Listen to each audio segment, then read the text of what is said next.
Now, we're going to meet a man who robbed banks to pay for his wife's IVF treatment after racking up debts of almost £250,000. Now, he was born and raised in the UK. Reed Domingo. He turned to crime after he and his wife, Patrice, spent more than $250,000 after 9 rounds of IVF treatment. Now, the couple who met in San Diego when Reed moved to the US to work for his father's firm liquidated their assets and remortgaged their house before Reed turned to robbing to help pay off his debts during his crime spree, avoiding telling his wife the truth as she was poorly following several bouts of treatment. Now, although they were happy, and there is a happy ending to the story, I won't tell you the ending.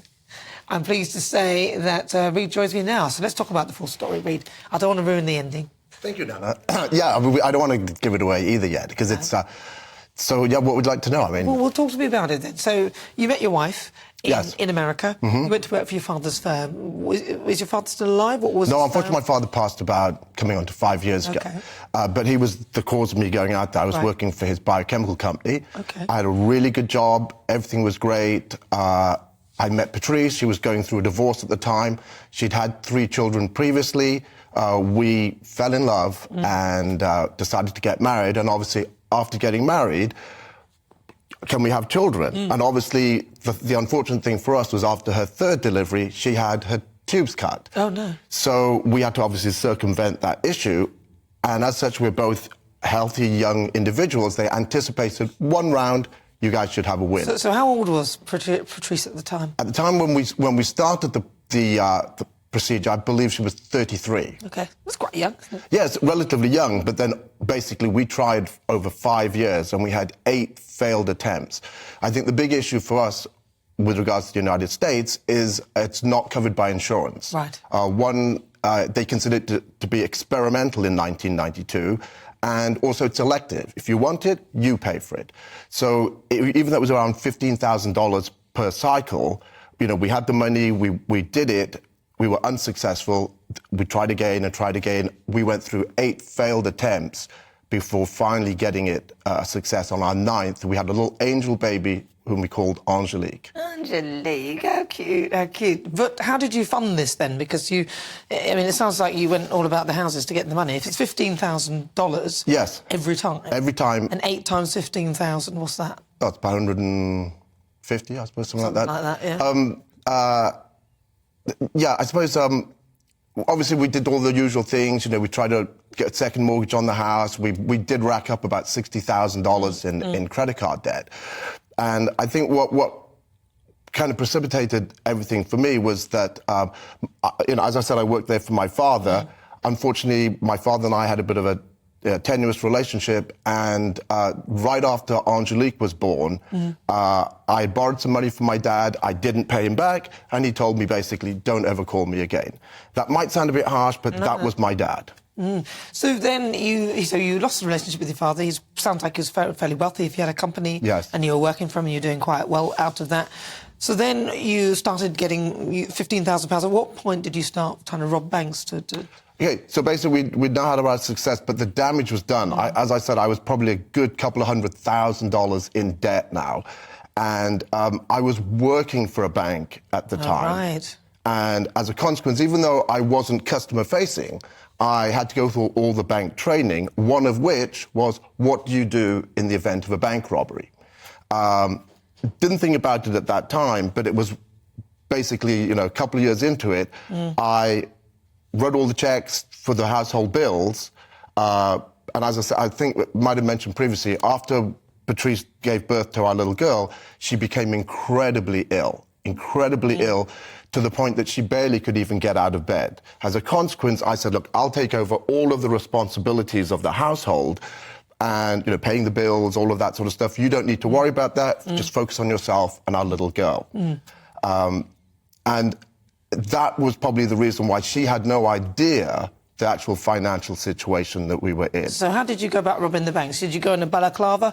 Or was it some other sort of more under the radar way? No, unfortunately, it was sort of old school in the sense that I went in and I robbed the bank. They would have gone, hey, there's Reed, he works around the corner. That's Understandably, I robbed one of our competitors. And I'm not trying to be flippant about it. And first and foremost, I'm not condoning it. And in no way am I trying to glorify the bank robberies. I was in a desperate situation and under a severe both financial and emotional pressures.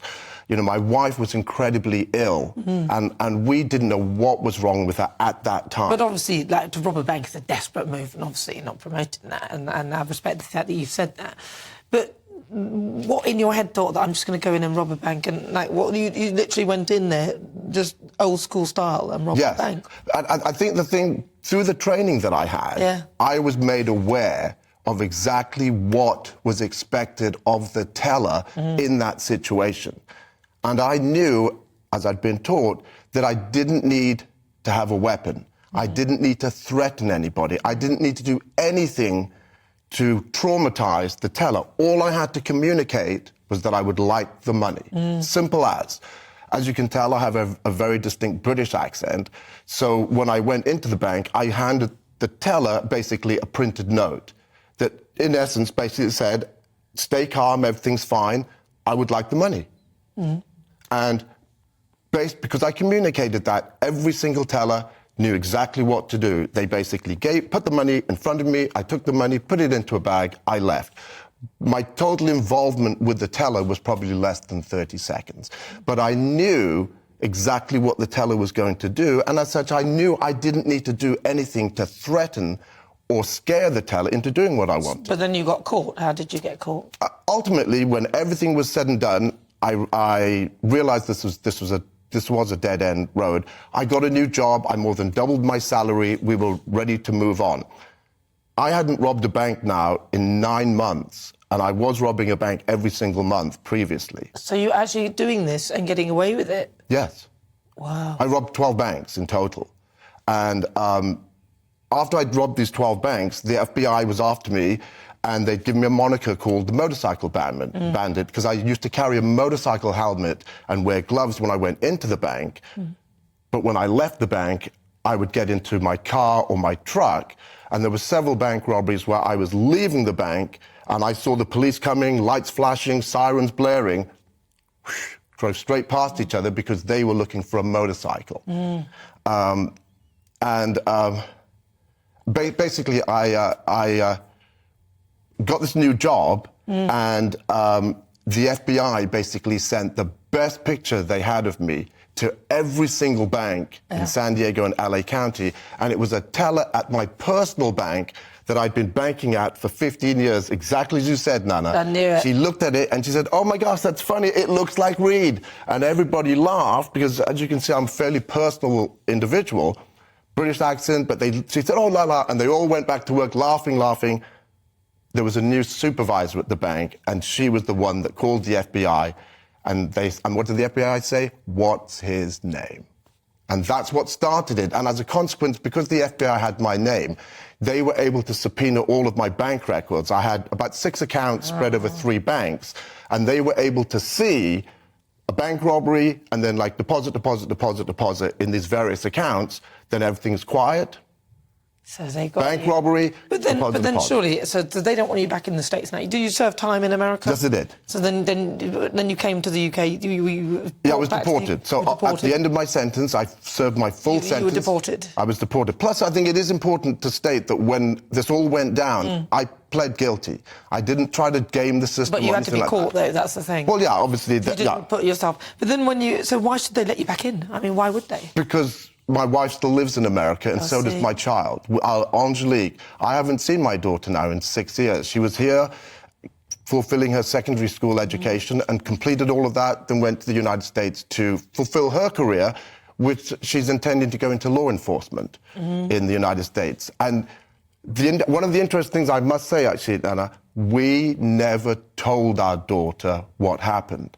So when I disappeared at 4 years, when she was 4 years of age and I went to prison, we told our daughter that I was working on a ship. And every so often, obviously, the ship comes back into port and all of the daddies get to see And their what family. about the money that you robbed, the amount? Did you have to pay that back? There is some restitution that I still owe the United States government. And obviously, yeah, I will pay that back. But it wasn't a lot of money because I robbed the banks by myself. So now, very briefly, because we're running out of time, Sure. what are you up to now? So basically, this is the whole reason that I'm doing something right now is I'm trying to right the injustice that US government has now dealt me. They basically told me, if you can show us 15 years of clean criminal conduct, we'll let you come back in. I showed them 17 years and they still said no.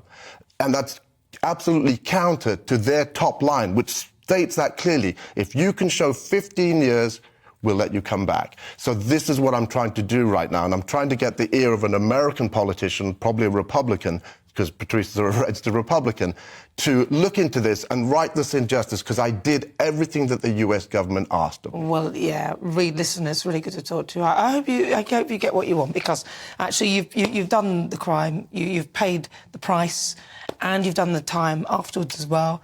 So it would be nice to let you back in, but obviously we don't condone bank No, robbing, absolutely and I know not. you don't either. So. Can I just say one last thing? There's a podcast out called Time with Mr. Reed that basically tells this whole story. And up to that point, there's going to be some more seasons, but if people could tune into Time with Mr. Reed, Apple, Spotify, etc., they will get a lot more information. Interesting. Reed Domingo, thank you very much for joining me. Thank you, Nana.